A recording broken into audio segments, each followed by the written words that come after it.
Hey everyone, welcome to my breakdown of X-Men 97 Season 2, Episode 2. Doing it live like we did yesterday. I can see you all in the chat already, starting about 2 minutes early, but I thought why not? Everything seemed ready and good to go. If you're in the chat, let me know if you can hear me all right, see me all right. If anything goes wrong, someone can let me know. How is everyone doing tonight? I hope everyone is doing well. I'm gonna have a quick look through the comments and then we'll get started with the breakdown. Properly, it's gonna be the same structure as yesterday. I've got a bunch of screenshots of the episode to keep me focused and remember everything that happened. We're just gonna go through it like that and we can discuss things as things happen. So, hi Crisis, I can see you're there. Max as well. This is the best Jubilee adventure of all time in any medium. I I think I'd have to agree. Right, I don't know if there's ever a um ever a better Jubilee story. Um as I said to Crisis yesterday, I think this might be this it's kind of crazy that Jubilee has had story arc um, more story arc in one episode than she has in the entirety of Uncanny X-Men. But let me turn it up a little bit. Can people hear me now? Hello, I'm gonna turn it up a tiny bit more. Let me know if it gets too loud, because on my end I'm reaching the red. But if you can still hear me, that's all good. I'll keep going. Um, but yeah, so I think Jubilee's had more character arc in one episode than in entirety of Uncanny X-Men, which is kind of sad. Max, the best episode, if only for the version of the theme song. Yeah, I will get to the theme as well, but honestly, way better than the original in all forms. Like, all forms, way better. Volcano Girls, we really can't be beat. No, I gotta say, I love the song, but this is because I'm young, I guess, maybe. But I didn't, I think like I've heard the song before, but I would not have been able to go, ah, that is what the song is. So it was kind of like a introduction into the song, um, for me. But yeah, I did love the song choice. Crazy that X-Men 97 of all things has got good needle drops. Did not expect it. Hi Karen. Peak of the season so far for sure, 100%. 100%. Yeah. easily easily beats episode 1 and episode 3 by a mile. I wish it had continued the pace, but oh well.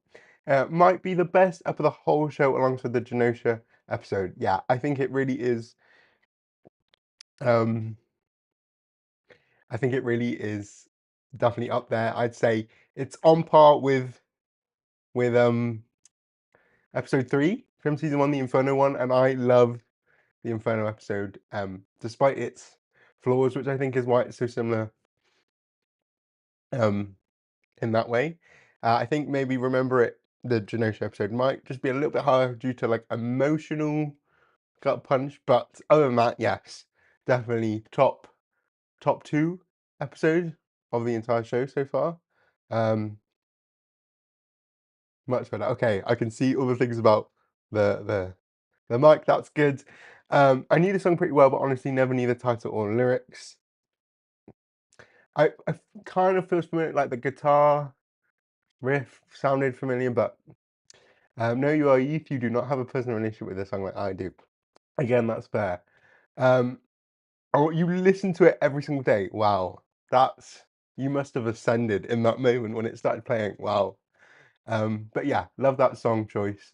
Um, and yeah, it was just so cool. So excited to be getting into the episode. I think those are the hellos out the way. Unless there's anyone else that's in the chat that hasn't I haven't said hello to. I think that's everyone so far. Again, I can't actually see can't see anything other than the chat. So that's all I have to go off.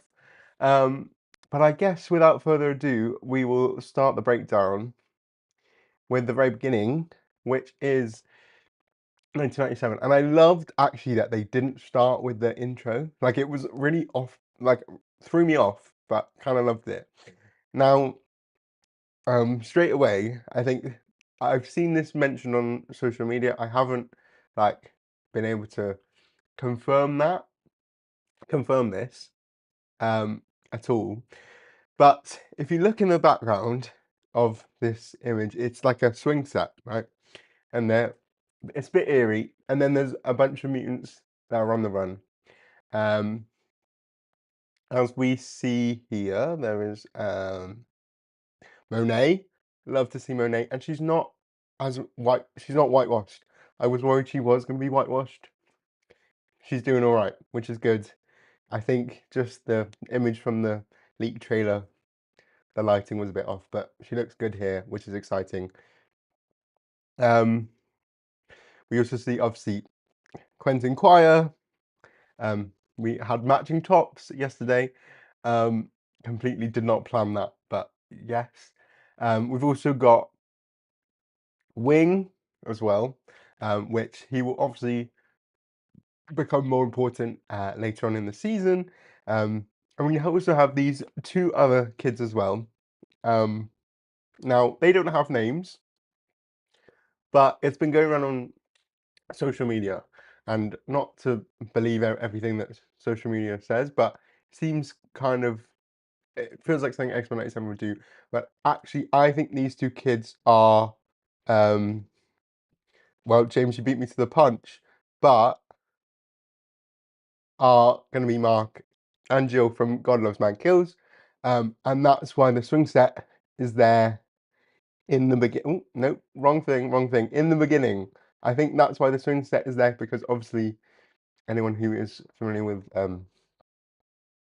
God Loves Man Kills, they are sort of left to be found tied to this swing set. So it's, I guess, a callback. It felt, it's weird because seeing them and then hearing that and then learning about it, it gave me the vibes of like Krakoa, where mutants who have died have been able to be brought back. But in this show, obviously that doesn't happen. But it was nice to see them regardless. And obviously in the comic, we never saw what their powers were. I guess Jill has some like astral ghost bird like thing. I don't want to say Patronus. We're not going to summon that energy there, but it had that sort of vibe to it. But yeah, so I thought that was a real, if that is true, I don't see why not. That's like a really, really nice Easter egg too, I suppose, and at least in this universe, they didn't get murdered by William Stryker's uh henchman. I can't even remember the woman's name, who looks a lot, who reminds me of Abigail Brand a little bit. But anyway, so that's the first bit. They get to the X Mansion, and obviously it's all chained up. And then instead they get cornered. They're on the run from X Factor of all people, which I guess it makes sense, I suppose, because they're work for the government. Val Cooper, she didn't learn her lesson from season one, I suppose. And so we see X Factor, 90s X Factor, in all of their glory, on the hunt for these mutants. It's kind of interesting because now 90s X Factor, government X Factor, isn't my sort of strong suit in terms of X Factor, but it it feels very much like they've got the mission statement of original X Factor in terms of, we're going to deal with with mutant crimes, um, but or like mutant things. And I can see the comments now mashing up various X Factor roles. I thought that was smart. Yeah, I was curious if they were going to play it like OG X Factor and have them actually be protecting mutants, but no, yeah, which was quite, I guess, as far as, because from what I remember in the 90s X Factor, they were obviously working for the government, but they were quite like no, we will protect mutants, and if there was something they didn't want to do, they wouldn't do it. So it was quite an interesting turn of events. Obviously, not everyone is as evil as, well, some of them, but I mean, disappointing from I guess Rain. I mean, Alex, he love Alex, but he is a flop. So, not really a surprise there. Polaris, you can do better. Um, and obviously you see they're arresting mutants. Like Chamber, oh my gosh, another Generation X mention there, which I love to see. And there'll be plenty more cameos. I was at first going to have it, so we talk about the cameos later, but I think all the screenshots are just in order. So we will get to each of the cameos as they come up. But yeah, so we have 2 Generation X members at this point. Keep a tally because there are plenty more to come with that. But yeah, so interesting that they've sort of taken over the role of the X-Men but become the police. Never good. It's giving Call Me Alex from Uncanny Avengers. Exactly, exactly. Poor Jono should never have left the UK. I mean, not like the UK is great or anything, but yeah, honestly, yeah, I mean, there's no one there to stop him over here. So then we get Cable meeting up with Jubilee and Sunspot in an arcade of all places, and he essentially enlists them to join his new team. We see his whole file on Apocalypse and his horsemen. Obviously, they're going to be dealing with war here. There are other names mentioned though on the post-it note. There's Fabian Cortez, Caliban, um, Plague, like the other original horsemen, Plague and Autumn. There's also a little nod to Louis Simonson and Butch Guice as well. I mean, you won't be able to see on this stream, but in the blue post-it note, it has um, their names as well. So Jubilee is a bit unsure about whether to join X-Force, and she's never been a part of X-Force, so this is quite a departure. But they ultimately decide to join both Sunspot and Jubilee, and that's when we get an incredible moment in TV history, I suppose, where X-Force get their very own title sequence.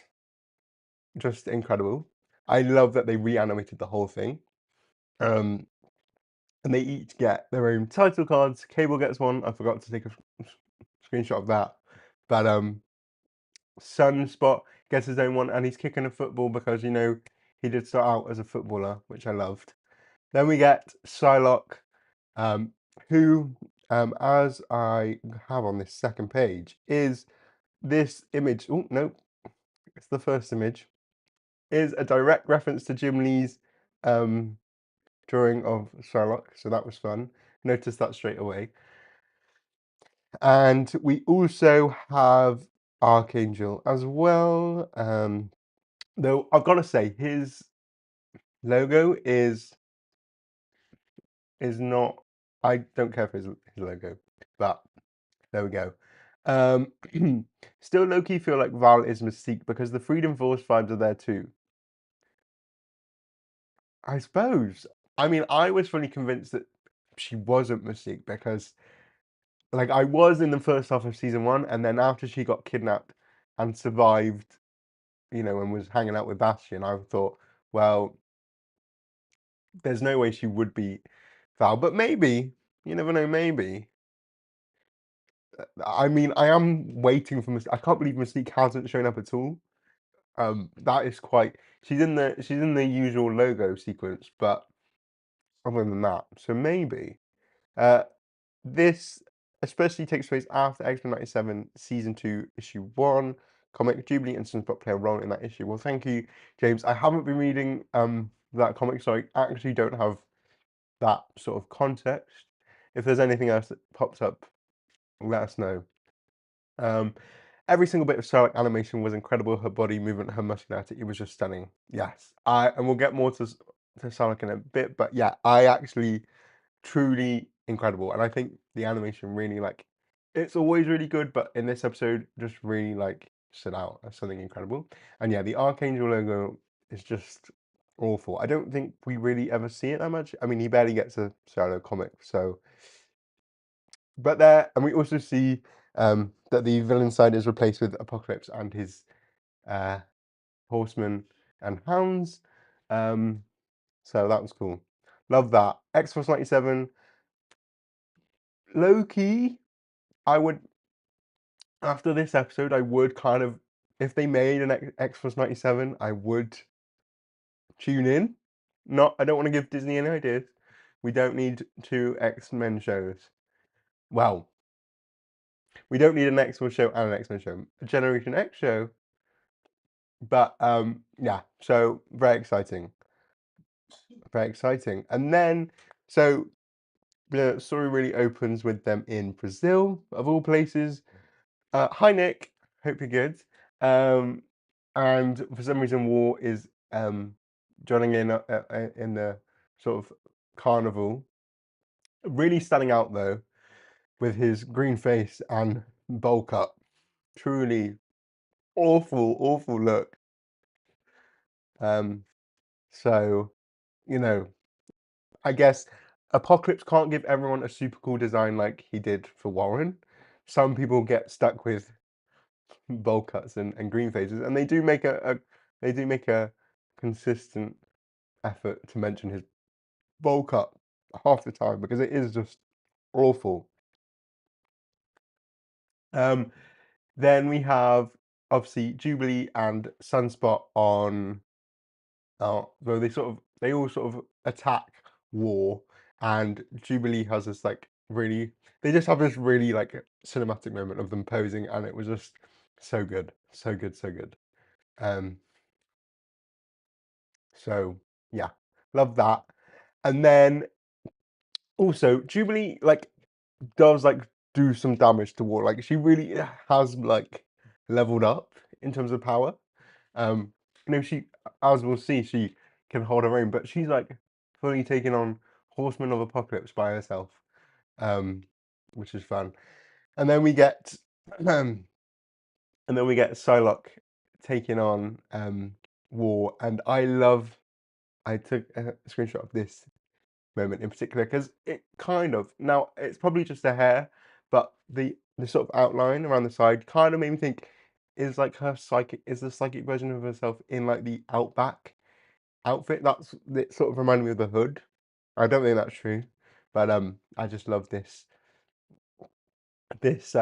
image, and I think the way they illustrated her powers, but with the psychic butterfly and all, was just so beautiful. Loved it, loved it, loved it, loved it. So they kidnap War, and um, and then Psylocke has a look in his mind and sees that they kidnapped a funeral. They kidnapped a coffin.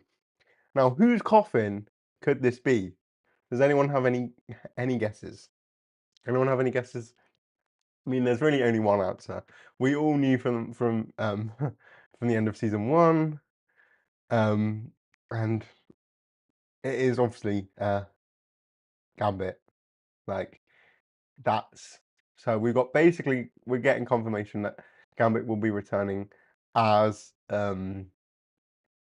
as some form at some point. Let me go through the comments as we're seeing. Yes, about the Gen X show. Yes. I mean, we've got Monet, we've got Chamber, we've got Sink and Skin, and some others as well. Oh, I want you to give Disney ideas. I would love this as a backdoor pilot for a young X-Men focused show. I mean, yeah, I think that's if we want another animated show, it should be like a school sort of show where we can have a bunch of the younger kids. Academy X. It doesn't have to be the Academy X kids, but maybe call it Academy X. Number one, issue one of the comic did end with an appearance from an X Factor villain, but I don't know if it would be a spoiler if I post who it was. Ooh, I would say maybe it might be. An X Factor villain? What, like Haven? I don't know. Um, okay, I can't tell from my Ohioan ear. What accent are they giving Betsy? Um,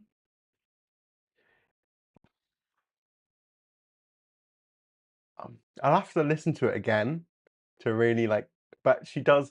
It is British, 100%, 100%. Um, it's quite odd though because I feel like it shifts between quite posh, like RP sort of, to a bit more common. There was one line that she says, I can't remember, but it was like where she didn't pronounce everything perfect. Um, but yeah, they're definitely British. So I think that this is Betsy.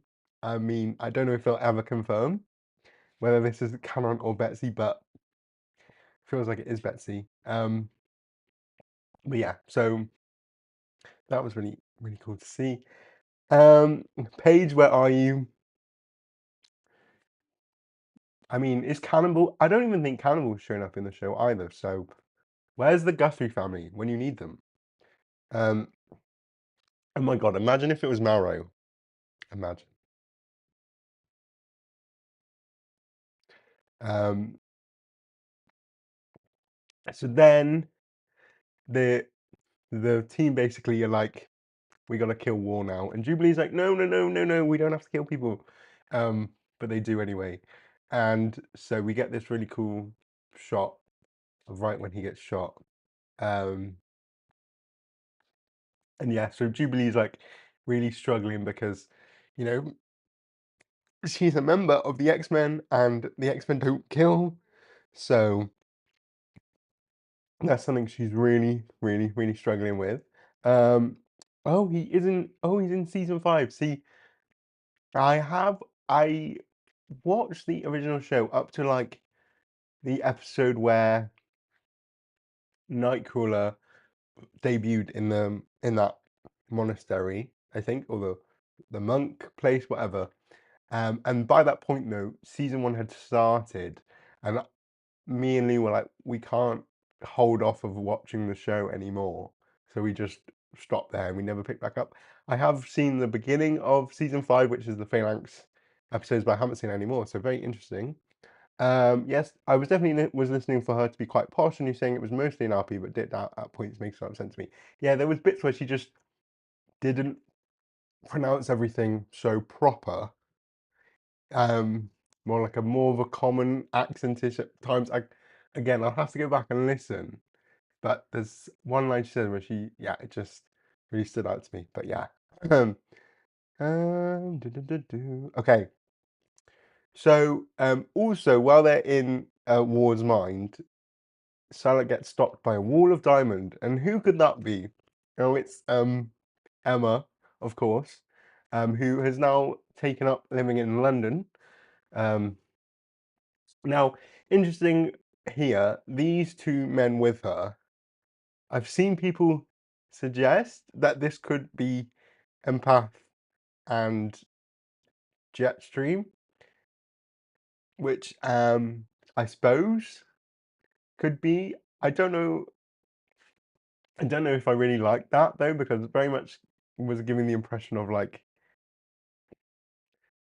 they're her lovers, or whatever. So I don't know if I vibe with that, but potentially, I mean, looks wise it could be. Um, so yeah, so they walk in on Emma, and well, they want to find out what she knows and why she was dealing with war. Also, she flirts with Cable here and says, um, she calls him a pit bull and then goes, "Oh, I'd love to make you bark." Absolutely crazy, crazy thing to say to your future ex's son, um, of all things.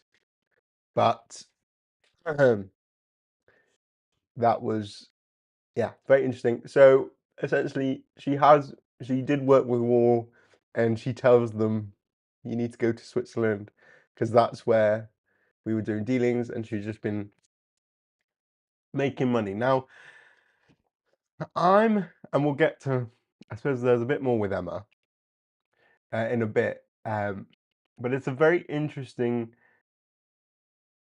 Emma to have her still be like villainous when I've seen a lot of people talk talk about this on social media is that obviously Genosha is very much the turning point for Emma. Obviously, she was, you know, in Generation X, she was really a part of the wider X-Men sphere um, through the 90s, but obviously New X-Men was the sort of catalyst for her to become full-fledged hero, and I've seen people complain that like she hasn't had those lessons from such a pivotal moment as she does in the comics. And I agree, but I don't know, maybe I'm hoping there's more to Emma. I'm hoping she's got plans upon plans, she's doing this, but she's doing this. You know what I'm saying? And it's not just self-preservation. Now, I wouldn't be too surprised if that wasn't the case, and this like still a bit villainous Emma was the extent of what we get, because now I know the former showrunner is not involved anymore, but I think he made it quite clear that he was not a fan of Emma and was very much a big Jean Scott fan.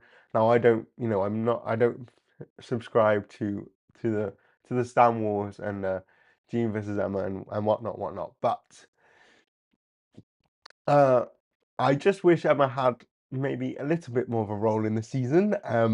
Maybe we should have I should have already got the vibe from the fact that in the Genosha, well, in season one, when she is recovered from the destruction of Genosha, she doesn't walk herself out of the rubble, which I think is so pivotal. And she could easily have done that with someone, even if it wasn't a Negasonic Teenage Warhead. She could have done that. She could have done the whole thing that she did in New X-Men 115. Instead, though, they had Jean carry her out of the rubble. So I don't know. We'll have to see more about Emma in a bit, but interesting choices she's making, because when they get to Switzerland, it turns out she has actually sold them out to the government to get amnesty, um, and so we get our fight between X Factor and X Force. And this was a fun one. Also, I just want to say, because they're in Switzerland, as soon as Switzerland was mentioned, I was like, oh my god, Exodus! Oh my god, is Exodus gonna be? Is this like, the Exodus's tomb or whatnot? But it wasn't. And I know he's in this season at some point, but I was half expecting that before it turned out to be all a fake out. But I wonder if the technology that Apocalypse is using might have something to do with Exodus. Maybe not. We'll have to see.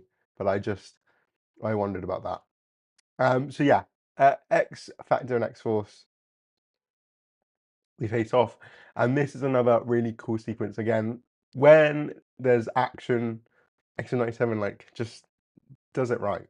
You know, I think Polaris.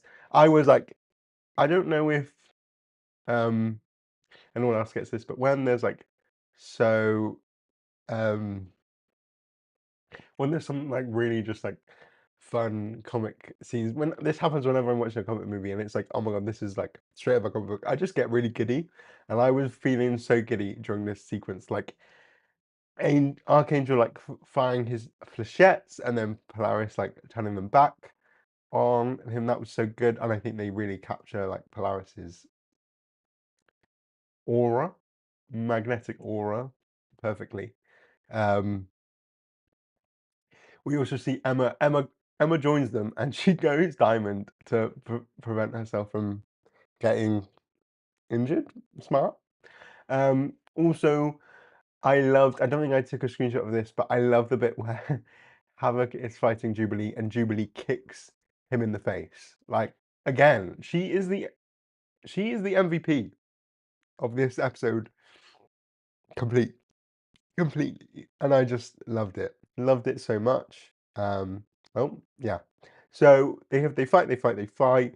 Um, they do get sort of held down but Jubilee manages to blow up the cables that are tying them down, and they manage to escape. Well, everyone managed to escape apart from Jubilee because they grab her at the last second, and then Sunspot's like, "No, we need to rescue her." Um, and Psylocke puts him to sleep, and so they leave her behind, which feels like a very X-Force thing to do. But of course, they've got plans. Cable has plans. Cable has ideas, so don't worry about Jubilee. Let me go back to the comments and see. Okay, so do we think she touched base with X Factor before or after this moment? I think probably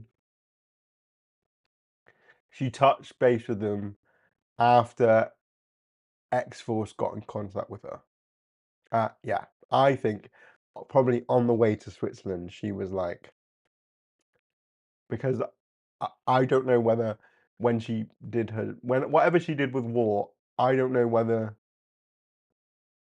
she knew X Factor would be onto her or X Force even. I'm going to assume she did it on the way over there, and obviously because she can go diamond, Psylocke can't be reading her mind. Her mind now. Cable safe house, maybe. Apocalypse's Swiss chalet, of course. Also, I felt like there was a little echo of X Factor versus various X teams from Executioner's song in this fight, even if it wasn't the same players. Yeah, I can see that totally. Um, of course, because X Factor go hard against X Force in that because they think that Cable murdered um, Charles. So yeah, I see that there. Um, and that actually, speaking of Executioner's song, it does remind me that obviously I said earlier, like Jubilee is not. Jubilee's never been an X-Force member, and as it dawned on me yesterday, doing the live stream for episode 1, is that really Jubilee is the Boom Boom stand-in. She's she ate her lunch in the comics. Boom Boom was really that 80s girl, and then Jubilee came along, and Boom Boom sort of went off. But she's also doing it in the 97 show. Pretty sure because as well they did explicitly kill off Boom Boom on Genosha. So I think anyway, because we saw her in the on Genosha, and then we haven't seen her since. So I am going to safely assume that they probably did kill her off so that Jubilee could steal her space on the team, and even steal her romance with Sunspot. Oh my God, it's all coming together. It's all coming together. Wow. Yeah, she literally is. They literally stolen all of Boom Boom's stuff and given it to Jubilee. Oh, she wow. Sorry to all the Boom Boom fans. We're sucks to be us.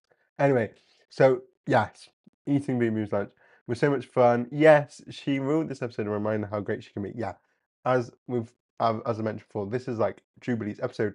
As much as season 1 was Cyclops' redemption, I think in the eyes of the public, maybe of like Cyclops is actually cool. This is very much Jubilee's time to shine because I feel like she's never been taken seriously. Obviously, she had about a minute of screen time combined in all of the X-Men movies. So like, good for Jubilee. I'm glad she's finally getting her moment. As I said, this is more than she's getting in Uncanny X-Men at the moment. So you know what? I'm not complaining. Um, yeah, love that. Um, Yeah, Emma really is quite selfish here. She hasn't got the we must do it for the kid. We must do it for the children. Do it for the children yet. Maybe she'll come around, maybe, but we'll see. We need an X1 spin-off, especially seeing that intro for the team. Yeah, as I said earlier, would actually I would tune in for an X-Force 97 um team. Like a team show. I would love that. The lack of Feral versus Wolfsbane was my only regret. I feel like X-Force needed just one more Liefeld member for flavor. Yes. To be fair, Wolfsbane barely did anything either. Um, but I feel you. I mean, the team is quite it's quite mix. It's quite an odd mix because obviously Angel, Psylocke, very much Uncanny X-Force, and we already know that there's a lot of Uncanny X-Force um, influence already with the Final Horseman from last episode.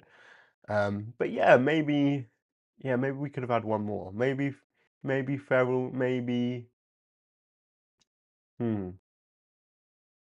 maybe, hmm, maybe Victor or Shatterstar. Oh, well, I guess Shatterstar maybe would have been a cool one. But I suppose maybe Psylocke is Shatterstar with the swords. Like, we don't need to. One thing I noticed in the original series is Jubilee's winter outfit is just Boom Boom's costume. Well, there we go. She's been taken from her for decades at this point. Yes, very much the Boom Boom standard, but also gives us a conscientious objector to X-Force in a way we didn't have at first in the comic. 100%. No, I don't know. Was X-Force this violent like this early on in the comic? I don't remember. And not violent, I mean, well, I know they were violent. I mean, in terms of were they this like murdery straight away? I can't remember. I will say as well, very funny that they in season one it took 7 episodes for a heroic character to kill um someone. That was when Rogue dropped Bolivar Trask, and it took 2 episodes from season two to get there, which is just fun. Shows the show is becoming more and more modern every second. Boom Boom went boom. Well, James, you've put that's what how poetic. How poetic. Cable trained Jubilee well in a short amount of time. I mean, yes, as we'll see, she has some real cool moves. Um, Warpath would have been a nice touch too, but Throw would have been great for quick gags. Yeah, yeah. I think, yeah, I mean, they could have just had many people, many people. And I think there's like a roll call trailer which has a bunch of the characters um, that are going to be showing up in the season. And there's one character, I won't say just in case you haven't seen, but there's one character who should be a part of one team, who is actually a part of a different team instead, which I think is very interesting. I mean, they've been a part of both teams, but not in the 90s. I will just say that in case we'll keep that a surprise. Anyway, moving on. Jubilee is then obviously arrested and is taken to X Factor's helicarrier. They suddenly have a helicarrier, I guess. Um, I guess Shield doesn't exist in this universe. And they interrogate her, but she's not budging. You know, she's not a snitch. Um, and she really is winding up uh, Alex to the point of calling him uh, discount knockoff Cyclops, which is funny because obviously Havoc is Cyclops' brother, but I don't think in this universe they know that they are related. I don't think I obviously they fought in that one episode over Polaris, um, but I don't think it was ever clarified. That no one ever was like, "Oh, by the way, we're related." But maybe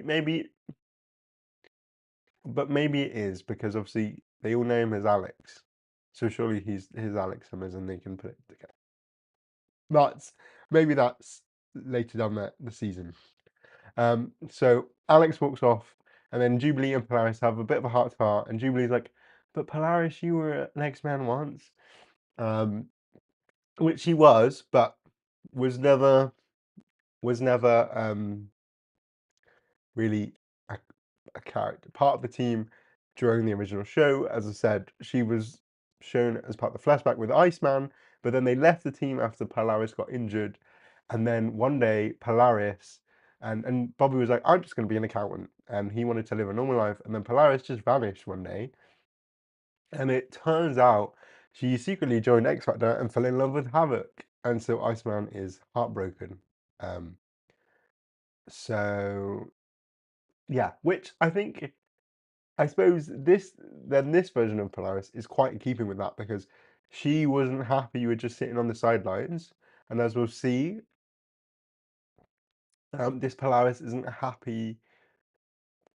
content with exactly what she's doing at the moment either. So that's an interesting point. And that bringing it back though, where is Iceman?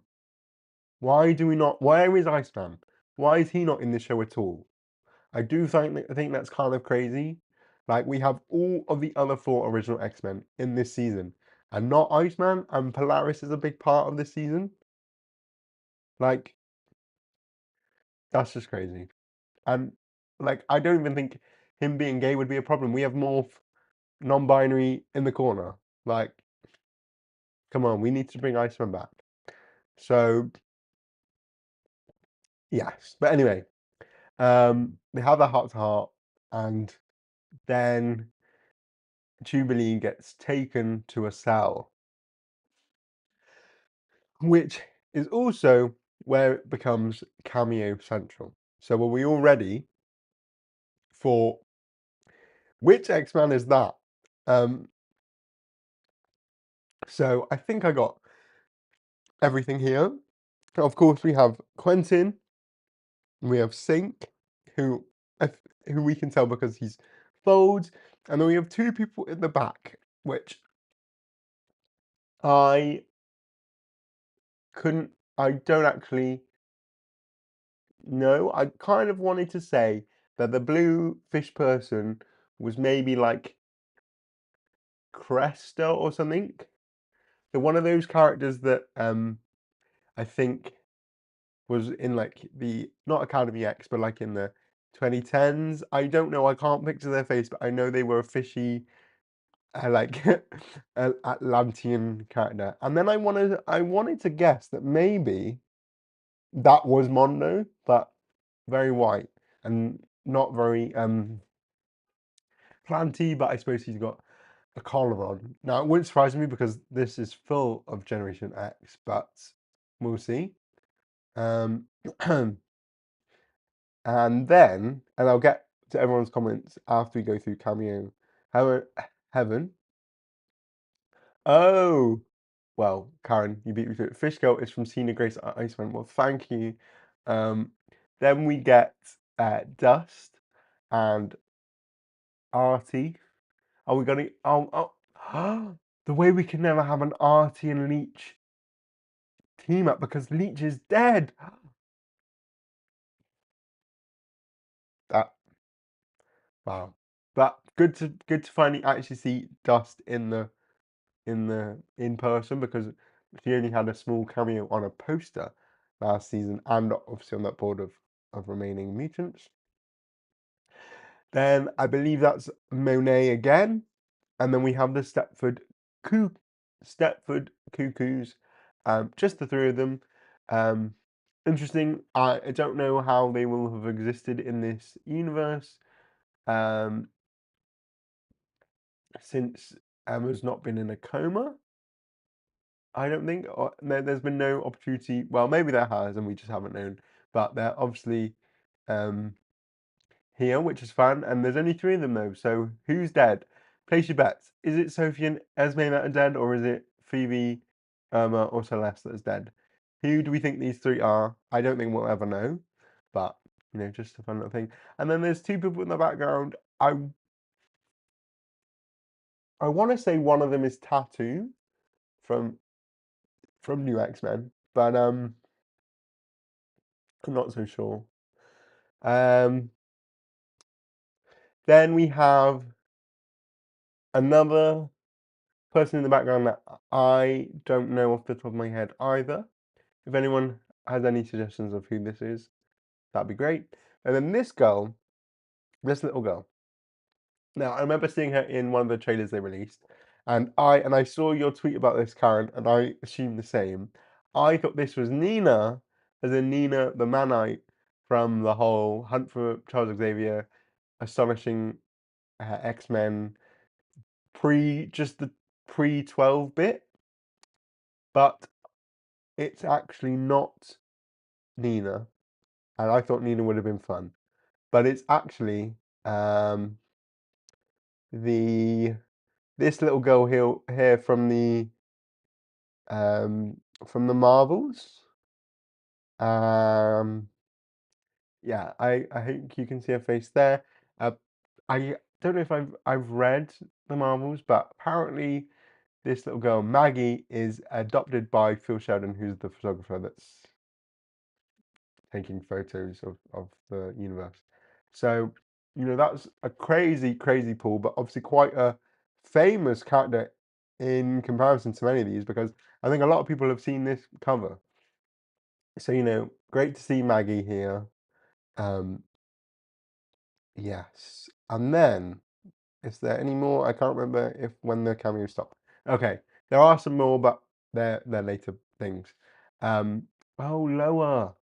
Okay, interesting. So then when Jubilee's in her cell, she starts crying. Um, I would cry too, honestly, if I was in jail. Um,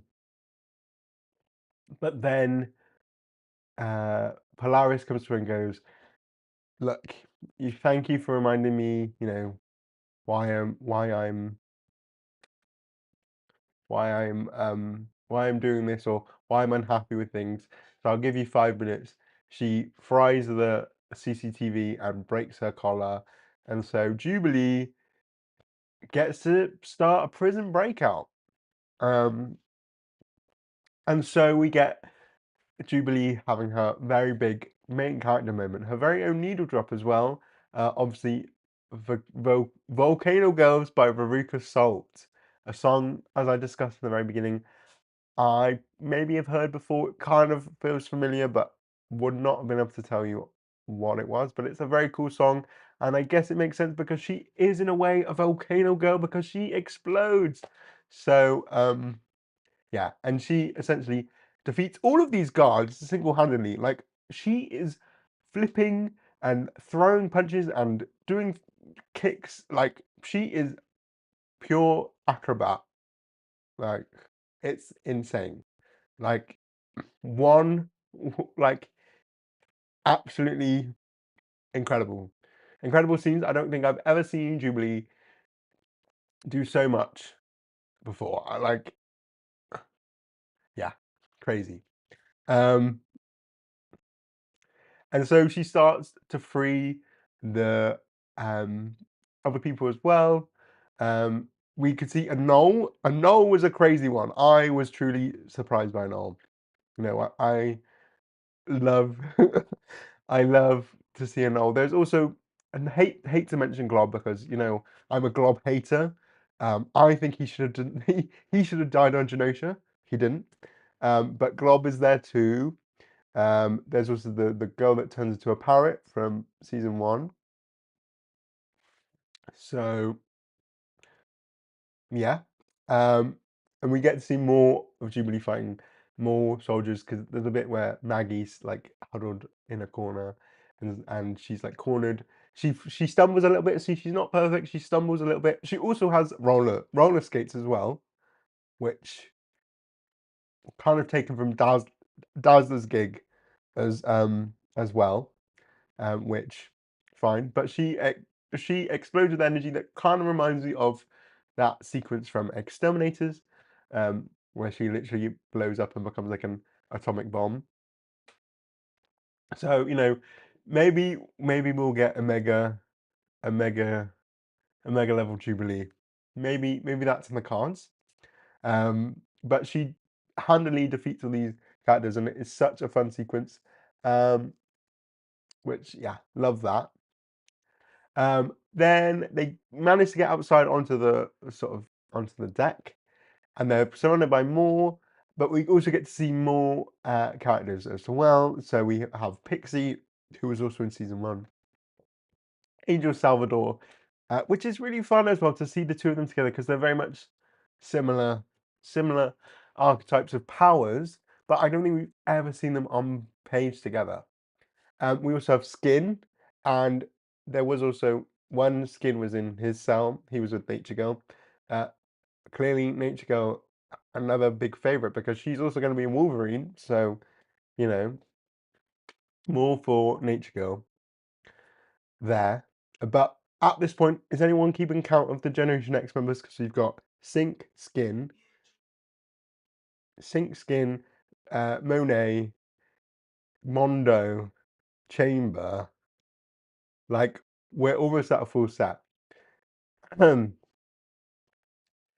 Then X-Force come in and like rescue all the kids, all these young mutants, and then Jubilee is left, and she's confronted by Havoc and Val Cooper.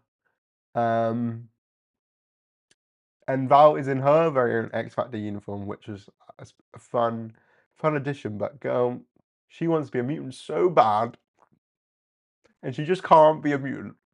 She wants to be She wants to be part of the club. She wants to be part of the club, and she just can't.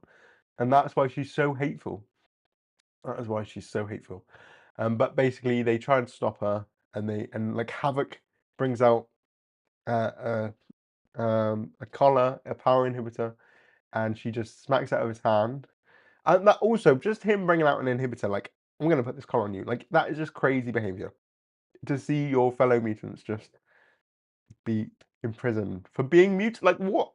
What did any of these kids actually do? Crazy. If you're an Alex, if you're a Havoc fan, this is not a good showing for you. But I think it's quite in keeping with Havoc's own self-hate. You know, he didn't become that Genosian magistrate for no reason.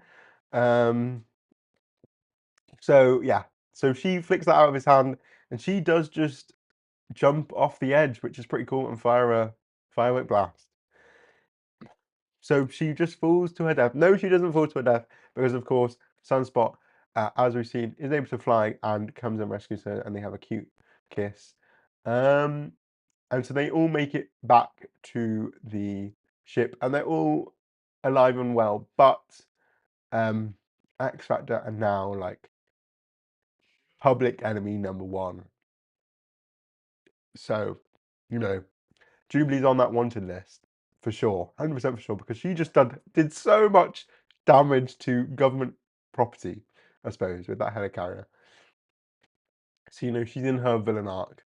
Now let me see if the next one is what I think it is. Yes. So at the end, she's talking to a bunch of the characters, and I'm pretty sure this person here is none other than. Hold on, hold on, hold on. I think, speaking of Generation X, I think this is Gaia. Okay, Gaia. Um, a very short-lived Generation X member who I think had some like earth manipulating ability. I don't know. She was in the um in the comic for about 10 issues. Karen, you're a fellow Generation X fan. How long was Gaia there? Like barely any time at all. But I thought that was another fun. I think that's the real deep pull there. But she's there, which I thought was fun. So yeah, love that. Love that. And that was so cool. So again, Generation X throughout this episode, maybe we will get. You know what? I would happily take a Generation X 97 show. If not an X-Force one, I'll take a Generation X one. And look, you can keep. This is the perfect spin-off. This is the perfect backdoor pilot, because who would obviously be the main character of Generation X? Jubilee. And what is she currently wearing? She's currently wearing her Jubilee. Um, she's currently wearing her Jubilee outfit. So not Jubilee outfit, Generation X outfit. Is there no audio? I don't know. Can people hear me? Hello? There is audio? Okay. I got worried. Let me know if there isn't any audio. But I don't know, maybe you need to turn it up a little bit. See Nightwolf, fingers crossed. Okay, cool. I got worried then. They replaced Huss with her because Hammer thought Paige was boring, but then Guy was the most nonsensical BS. Well, yes. Um, crazy choice. Crazy choice, really. You can't really get rid of Paige, can you? Um, But yeah, I just thought that was a really fun pull as well. Um, Let me go back to some of the comments. Oh, we're talking about Glob. Oh, no further about than that. That was peak Lorna. She might make mistakes, but always went back to fix them. Yeah, and I think Lorna's going to have a bigger role in this season, so I guess it's good to have her already start her redemption arc already. Imagine if it was X-Men 2010s and they played Firework by Katy Perry. I'm sure Jubilee has felt like a plastic bag at some point. I mean, yes, but I do not think it would hit the same way. Like, I get it, and I'm sure that would be the obvious choice, but I really don't think Firework would have hit the same way. So I'm glad they didn't. Um, oh, I saw someone point out Rockslide is in there too. Um, yes, I think yes. My last thing, you beat me to it, Karen. There's Rockslide, and there's also Beak next to him. You know, Rockslide lives on. Um, Glob hate, it ain't so. He grew on me in an arc that I can't recall right now. Yeah, I just have, I just have hate in my heart for Glob. I think it's partly because obviously he was like part of the Omega Gang originally, so he was was a villain. Uh, but then in the mid 2010s, the whole like Ed Brisson in particular was obsessed with Glob, obsessed, and he was also involved in Extraordinary X-Men as well. And he had a crush on Jean Grey, and I was reading both of those books, and I was just like, this is too much Glob. Stop giving me Glob. I hate. Oh, it just made me sick of Glob. Um, and that's where my hate for Glob developed. Though to be fair, I think the way Jed McKay has been writing him has actually been quite.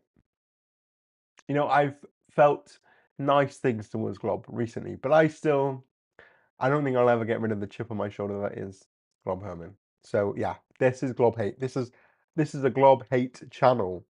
They need to keep Glob. Glob is the only X-Man that knows how to cook food. Well, you know, so I mean, surely there must be someone else. What, Gambit? Gambit and Jean, they can cook. Um, Jubilee felt like a plastic bag before she joined X-Force. Well, yes. She was just drifting through the wind, wondering, wanting to start again, and she found her start in the X-Force. Um, Beak, the only mutant from the Netherlands, as far as I know. Yeah, yes, yes. The other one I would say, Max, is Grey Malkin. I mean, the wiki is a bit, but I think either Grey Malkin. I mean, I know he was like in America when he got like hate crimed and buried and whatnot, but I'm pretty sure either he's from the Netherlands or his parents are from the Netherlands. I think so. I think you might have two. Um, was Blob in Young X-Men? No, thank God. No, no, no. Boo. Now he is a thrall of Hulk, so who knows where that goes? What? What? What do you mean? Wait, is this happening in that Infernal Hulk book? That's crazy. The one where, oh my God, spoilers. Marrow dies. Oh my God, sick, sick. Rogue makes pies. Yeah, there we go. Exactly. And in season one, Gambit made those things while he was wearing that crop top. I don't know what they were called, but and then he tried to blow Scott up with one of them. So yeah, there's plenty of cooks. Anyway, we've got way off course. Got way off course because there is one final bit to talk about, which is the fact that we then go back to the future and um, Cable, who had his arm built up um, with the box cube, which I'm assuming is just ship, which is also Prosh, which is also which is ship, which is professor, which is Prosh, which is maybe Bell. I don't know the cable law to that extent. Um, and and it's like, oh no, you can't stay with them, and you can't be told things about the future, blah, blah, or about the past, blah blah blah blah. Um, so then he sends the X-Men back, and then the future X-Men get back to the present with the ominous um, suggestion that not everything is right in the past. Ooh, and that's where the episode ends. Um, so yeah, that's pretty much the episode breakdown. How is everyone rating this episode out of 10? For me, I'm thinking um I'm thinking a 9, 9 point, hmm, maybe a 9.5. Um, I think it's like maybe I'm going too high. Sometimes I don't know I'm really bad at like scaling things properly. But definitely the best episode of the season so far. Arguably better than most episodes from season one. I think, as I said earlier, this is on par to, for me, the episode 3, the Inferno episode. I think it's similar in terms of really uh, getting getting the getting the essence of things. But funny enough, this episode wasn't actually based on any particular story, which is cool, which is cool. Um, oh, and thank you, Nick, for the super chat. Wow, my I think that's a super chat anyway. That my very first super chat. Thank you so much. But yeah, so I love this episode. I think it's very similar to the Inferno one. It's got similar. I think my issues with it are similar in terms of minor character things, in terms of how Maddie was sort of addressed and things like that. And in terms of things here with like Emma and Psylocke, the confusion with that is a little bit. But other than that, so I think, yeah, 9. We're all agreeing on 9. That's good. 97 out of 100. Well, Max, you've hit the nail on the head there. Frankly, that's the best ranking you can ever give it. So that's great. I love that we're basically all in agreement that this is like the best episode. And obviously tomorrow I will do a live stream about episode 3, but spoiler alert, episode 3 is not as good as this one, unfortunately. I have no idea where Belle came from. I think that's a Jerry Duggan thing, or Fabian. Okay, I don't know anything about Belle either. I just know that it's the uh his arm thing. So love that. Also, before I forget, because I should have said this in the very beginning, if people have been enjoying the live stream so far, and it's not over yet, we've still got things to go. But uh, if you haven't already, if you could leave a like, if you could like the stream, that would be great, because I think that leads to positive things. I don't know. I just realized I never asked people to do that. So if you haven't already, please click the like button, because that means you liked it, I guess. If you didn't like it, then if you haven't liked this so far, then you don't have to. Don't feel no pressure. But I just thought I'd mention that before I forget, because I will otherwise. I think my final thing I wanted to talk about really then is, who was everyone's favorite cameo? What was everyone's favorite cameo? Um, was it like Monet? Was it Quentin? Was it Wing? Was it Mark and Jill? Um, and also, oh my god, the fact that Monet has a penance form, I think that's neat. The cocoa influence, you can't escape it now, you know. Was it um, like Maggie or um, Chamber or Nature Girl, let me know everyone's favorite cameo character because there were so many to choose from. I wonder whether we'll get an episode with just as many. Or was your favorite Empath and Jetstream? Let me know. Let me know. Um, I think seeing Skin made me really happy. Yes, that was a. I remember when was looking in the trailer when it was in the trailer. I thought he might have been Evan Sabanur, but obviously it makes more sense to be Skin. I loved seeing Wolfsbane and Madrox. Wish they said more. Yes. Again, yeah, Wolfsbane really did nothing at all. Like at least Madrox had that like ominous moment where he was becoming many, and then he got easily defeated by Psylocke. But you know, so that's that. I'll see what other things have been said. Would have been 100 with more glob. Well, okay. I see here that many people do not share my opinion that glob is evil incarnate. Um, you know that's fine. To each their own. You know, on this channel we accept all people of all beliefs about the X-Men, including the ones that love glob. um, Maggie was the most impressive. Yeah, I think that was a real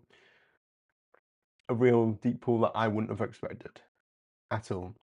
Again, would have loved it would have been fun if it was Nina, the little manite girl, but very interesting there. I think for me, I think did I already say, I don't know if I did. I think mine might have been Monet. That's just because Monet is like one of my favorite characters, so of course I'm gonna love to see it. And it looks like she might have some more things to see, and more might show up a bit more in the show. My favorite was seeing huge roided up Caliban in the Apocalypse folder. I don't think Psylocke counts as a cameo, but she was so badass in this. Yes, again, I kind of wish we had some more clarity on Psylocke and that, but it was so cool to see her in action. Like they got her powers down perfectly. It was just like so iconic. The butterfly looks so cool, and the person voicing her was got Betsy's voice down to a T as well. Whatever I imagine, whenever I think of Betsy, I really do kind of think of that. Um, though whenever I think of the 90s X-Men, I do think of all the British characters going love with their LUV, which is just so funny. But yeah, so I think Charlotte was really good. Definitely the MVP of the team, definitely, other than Jubilee. And Jubilee was kind of the MVP of everything. But saving Nina for when they actually do Onslaught. Well. Maybe Onslaught season 3. Anyone? Onslaught season 3. Um, I will say, what do people think? Where do people think the characters are gonna go? Like, because obviously at the end they're all in the ship with them, and then Cable was like, these kids can do a whole lot of fighting, or the kids are harder than they look, or something like that, or stronger than they look. Like, is he gonna make them all join X-Force, or like what? Like, what's gonna happen? I'm just curious, like, what's gonna happen for them in between now and when the X-Men inevitably get back, because clearly they're gonna have another role when a certain AI turns up. Um, but yeah, makes me wonder that. But I did really love this. Again, yeah, yeah. But one of the top 3 episodes of the entire season. Um, Jubilee kicks so much ass again, yes. And also, for people that aren't in the know, Jubilee is going to be a character in a playable character in Marvel Rivals season 9. Now we're in season 8 right now, so Cyclops is the most recent playable character. But season 9, they've teased Jubilee and the Hood, and as part of the lore for season 9, I think Apocalypse is going to be the big bad. And Jubilee is either going to be a horseman or is facing off against the Horsemen. So whoever whoever does the whoever makes the schedules, whoever pulls the strings at Marvel films and TV and the games, they've lined this up perfectly because I'm pretty sure the new season starts on the 10th of July, so literally next week. So they could not have timed this better for Jubilee if they tried. Because everyone who knows Jubilee is going to have seen this episode going, oh my god, let's play Jubilee. Everyone who doesn't know Jubilee will now know who Jubilee is and then also tune in. So that's going to be fun. I assume she's going to be a healer of some sort, but we'll have to see. But that's just a bit of fun synergy, between the TV shows and the games. Hopefully she gets to be as cool in the game as she is in this episode. Again, maybe she'll have roller skates. Maybe she'll have roller skates. That is kind of her stealing. She does kind of steal a bit from everyone, really. You think she's stolen everything from Boom Boom, but she also stole. She's stolen the roller skates and the flashy powers from Dazzler. Also Dazzler is also dead. Let's not forget. um, but yeah.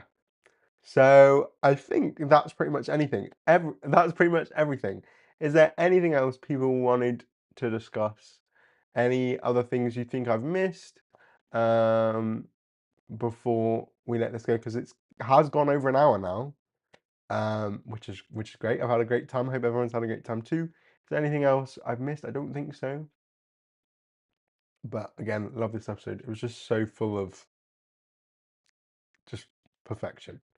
I really just get to the end of this season and then they announce X-Force 97. Would love that. Would love that. Jubes the Klepto. Yeah, she's well, she wasn't, I guess she wasn't in this universe, but she was just like living in the mall. So I guess she was having to steal things and she just stole things from her fellow X-Women. But there we go. So I think that's everything. Thank you all so much for joining me on this one. Thank you all so much. I don't think I've ever had a live stream with this many comments, with this many people engaged. So thank you all for being here. It makes it so much easier than when there's only when there's no one talking. It's so much easier to do things when there's comments to bounce off of and stuff. So thank you all so much for spending your Thursday evening or Friday morning, depending on where you are, with me. Again, there will be another live stream tomorrow to talk about episode 3. I'm not exactly sure what time that one will be. Probably quite a bit later because I do have a show to see at 8 o'clock tomorrow evening, and I had the tickets booked before I thought about this. So, but I will be back sometime tomorrow night to talk about episode 3. Also, my reactions, still editing them. Hopefully, my reaction to see episode 1 will come out tomorrow before the live stream. Fingers crossed. But yeah, so thank you again all so much for this live stream. It's been the most fun I've had on a live stream, and I loved talking about this episode with you all because it was probably one of the most fun episodes as well. So that was great.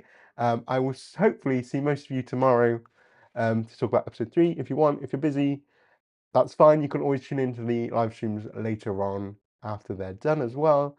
But yeah, thank you so much. I'm going to see you all in the next live stream.